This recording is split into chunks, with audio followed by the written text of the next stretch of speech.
गेल्या काही दिवसांपासून मुसळधार पाऊस कोसळलेला आहे। त्यामुळं नदी नाले ओढे हे तुडुंब वाहताना पाहायला मिळतात। आपण आता कृष्णा नदीच्या काठी म्हणजे सातारा जिल्ह्याच्या वाई तालुक्यातील या कृष्णा नदीच्या काठी आहोत। या ठिकाणचं जे प्रचलित मंदिर आहे गणपतीचं, या गणपती मंदिरामध्ये आता हे पाणी घुसल्याचं एकंदरीत पाहायला मिळतोय।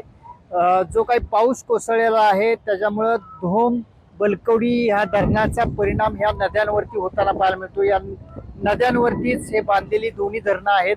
आता सध्या धोम धरणातून मोठ्या प्रमाणात पाण्याचा विसर्ग हा नदीपात्रात केल्यामुळं आता पाहतोय की हे कशा पद्धतीनं नदीपात्र हे पूर्णपणे तुडुंब भरून वाहताना पाहायला मिळतंय। या ठिकाणचं जे प्रचलित असलेलं जे वाईचं गणपती मंदिर आहे त्या मंदिरामध्ये आता या नदीचं पाणी घुसलेलं आहे। त्यामुळे इथले सगळे दरवाजे हे बंद केलेले आहेत। समोरचा परिसर आपण पाहतोय की कशा पद्धतीनं पार्किंग मध्येही पाणी घुसलेलं आहे। त्यामुळे पूर्ण परिसर हा या ठिकाणचा मोकळा करण्यात आलेला आहे। या ठिकाणची जी काही छोटी मोठी दुकानं आहेत त्यामध्येही पाणी घुसलेलं होतं। आता सध्या धोम धरणातून जवळपास रात्रीपर्यंत 60,000 क्युसेस पाण्याचा प्रतिसेकंदाने विसर्ग हा कृष्णा नदीमध्ये केला जात होता। सध्या आता 2,000 पुन्हा कमी केलेला आहे। पावसाचा जोर ओसरलेला आहे, मात्र प्रशासकीय यंत्रणेने अलर्ट जारी केलेला आहे।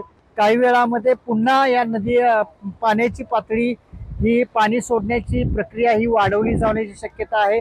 त्यामुळे इथले जे रस्ते वगैरे आहेत तेही आता सध्या आता पाण्याखाली जाण्याची शक्यता इथली नाकारता येत नाही। त्यामुळे इथली वाहतूक ही थांबण्याची शक्यता नाकारता येत नाही। एकंदरीतच सध्या आता आपण पाहतोय की लोकही या ठिकाणी सेल्फी काढण्यासाठी मोठ्या प्रमाणात गर्दी करू लागलेली आहे। धोक्याची सूचना असतानाही लोक पाण्यामध्ये उतरताना पाहायला मिळतात। मात्र सध्या तरी पावसानं विश्रांती दिलेली असली तरी मात्र हा पाऊस कधीही पुन्हा उसळू शकतो, पाण्याची पातळी पुन्हा वाढू शकते असे एकंदरीत चित्र आहे। त्यामुळं प्रशासकीय यंत्रणेने आता सध्या नदीकाठच्या सर्व लोकांना सावधतेचा इशारा दिलेला असून नदीपात्रात जाण्यास बचाव करण्यात आलेला आहे। कॅमेरामॅन कैलास मायनेसह राहुल तपासे, NDTV, वाई, सातारा।